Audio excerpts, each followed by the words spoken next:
We're taking you inside the world of DIY cosmetic procedures with our investigative producer, Leslie, and her interview subject, Kim, who is spearheading this movement. Also joining us now is Julie, a cosmetic nurse.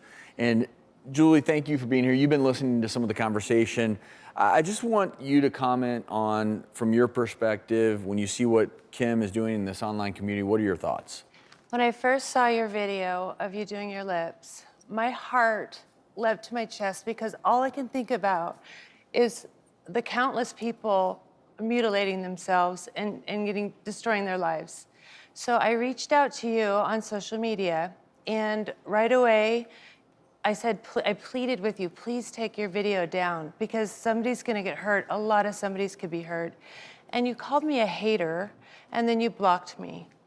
So I reached out to my injector trainer community where we're very, very tight, and I said, please help me get through to Kim. This is really horrible. And they saw your video and they all reached out to you with love, with compassion. And you called them names as well, and you blocked them as well. So I just thought about it, and I'm the one who called the FDA on you. Say, I've never heard from the FDA. They're on the case. And then the community, our community made all kinds of phone calls to the State Board of Nursing, the State Medical Board. We called MERS. So together we got your video taken down. Yeah, I know. What you did is absolutely horrifying. And let me tell you something. You are marketing an illegal product to people who know nothing about what they're doing. And marketing an illegal product is extremely dangerous. I'm not marketing any specific product. How are you gonna feel, Kim? How are you gonna feel when a little girl who's really insecure, 14 years old. I don't let 14-year-old girls in my group.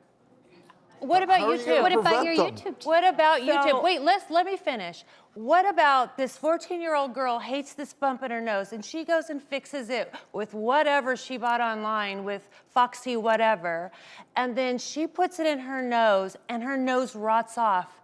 Her life is destroyed. What are you gonna say to that? Yeah, I don't want that happening. And then so don't put videos on YouTube. Wait a minute. Am I the only one? Am I the only one who has filler or Botox videos on YouTube? You're the only one who knows nothing about what you're doing. There are other people who are unlicensed with videos on YouTube. You're the only one that I saw, and I don't know if I see another one with somebody else, I will call the FDA on them too. Why don't you just search them up on YouTube because you'll see plenty of others.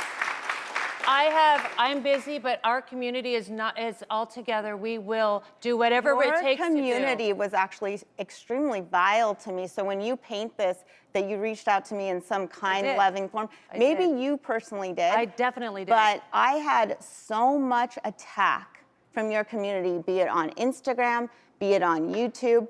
I was all day long blocking vile comments from these injectable nurses.